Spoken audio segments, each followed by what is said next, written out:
We have been in the book of Romans for a while now, working on our extreme makeover of our lives. Paul started working on the demolition, the parts where we had to change our lives, where we had to understand that we were sinners. Everyone has sinned. Everyone is a sinner. Paul tells us that's just a fact of life. But then he moves on to talking about salvation. And then for the last couple of chapters, last couple of paragraphs, we have been looking at this idea that it was not just for the Jews that salvation had come. Abraham was not just the father of the Jews, but he is also the father of the Gentiles. Now let's see if we can make this work. We would like you to, there we go. Dave, I'm just getting ready to do some yard work. Oh yeah? Me too. That's so funny. Yeah. What a coincidence. Yeah. Hey, can I borrow a rake? Oh, yeah, sure. Here you go. Oh, thanks, man. You know, Bob, Jesus came to rake away all your sins. Did you know that? Oh, look, there's Joe. He's getting ready to do some yard work, too. Oh, yeah, that is Joe over there. Oh, and look, Nick and Molly and Nora are playing over there. Yep. Hey, I'll see you later, Bob. All right. Has this ever happened to you? You try to invite one neighbor to church with you and your words come out all wrong and you can't see the forest for the trees? Well, we here at Pew Hall know that inviting friends to church can be overwhelming. So don't do it. Leave the inviting to us. Everyone knows that asking your friends and neighbors if they'd like to come to church with you can be a hassle. And even if you do get up the nerve to ask them, they may say no. So let Pew Hall do the dirty work for you. We'll pick them up. Just one quick and easy phone call to your local Pew Hall dealer, and our team of courteous and friendly Pew Haulers will be there in a flash. And we'll haul them away right away, getting them safely and efficiently into those pews so you don't have to. Think about it. 67% of the world is far from God. That's a lot percent. But here at Pew Hall, it's our personal goal to get that down to 66.7% by January of next year. And we know you can't do it all by yourself, so why even try? Let Pew Hall haul your friends and neighbors into those church pews today. It's never been easier to get those VIPs into those VIPs.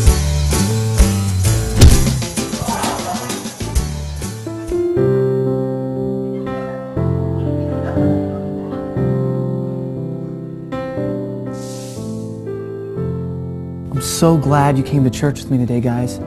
You're really going to like it here. I'm sorry, do I know you? Thanks, Pew Hall.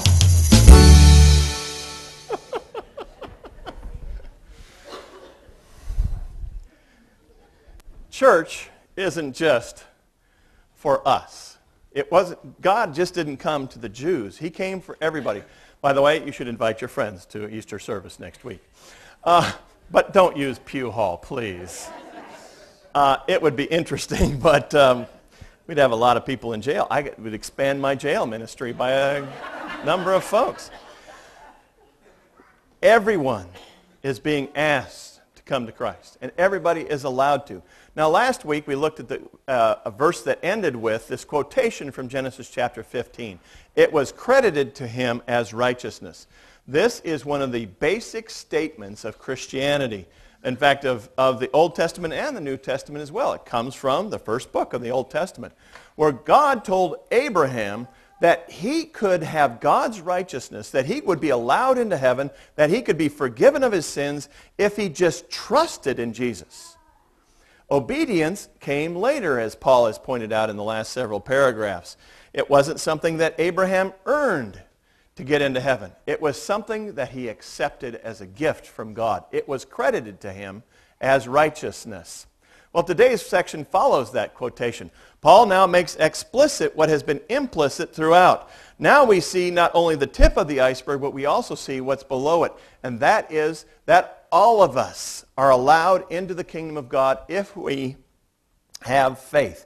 This statement applies to us, that God has credited to us righteousness if we turn to him in faith. Just as Abraham believed God and it was credited to him as righteousness, everybody can. We are all in the same boat. I know you were looking at that picture going, what is that all about? There are old people there are young people, there are swimmers and surfers, and I don't know what that guy is, a pirate. But we are all in the same boat. He will do it for us all if we have faith in Christ Jesus. And as Abraham believed the God who gives life to the dead, we read that last week, so he gives life to us as well. He not only saves us by faith, but he gives life to us as well. In Abraham's case, God revealed this power by giving new life to Sarah's very dead womb. She was over 90 years old, and there was just no way that she could give birth to a child, and God gave her life. And just like God gives Sarah life, so he gives us life as well. For us, the power of God is manifested in raising Jesus from the dead. And next week we will celebrate that in full force as Jesus Christ comes back into our lives. He just isn't buried and stayed there. He comes back and lives again in us. And that power is seen in Jesus, and it can be applied to our life. Now, Paul often describes God as the one who raised Jesus Christ from the dead. It's part of creeds that people say. It's part of Scripture that we can quote. But very rarely does Paul say that God is the object of our belief. He hardly ever says, believe in God. I would think that was kind of odd. But it is absolutely true. But he does this in this particular chapter to show us that our faith is like Abraham's faith. Abraham believed God, and it was credited to him as righteousness. And now we believe God, and it is credited to us as righteousness as well. We are saved the same way as Abraham. It's not just for the Jews, it is for everyone who trusts in Jesus Christ.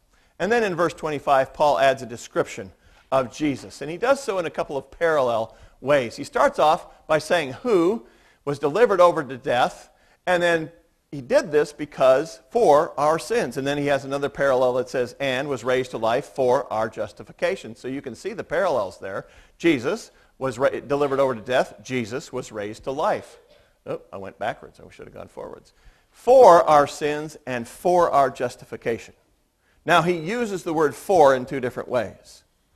In the first part of the section, part of this verse, he uses for in saying because of our sins. He died so that we could live. He died for our sins. He took the penalty for our sins. But in the second part of that verse, he doesn't use for to mean because of. He uses the word for to accomplish our justification. He did this so that we could be justified. God tells us that Jesus Christ died and rose again so that we could receive justification in this world, so that we could receive new life in this world.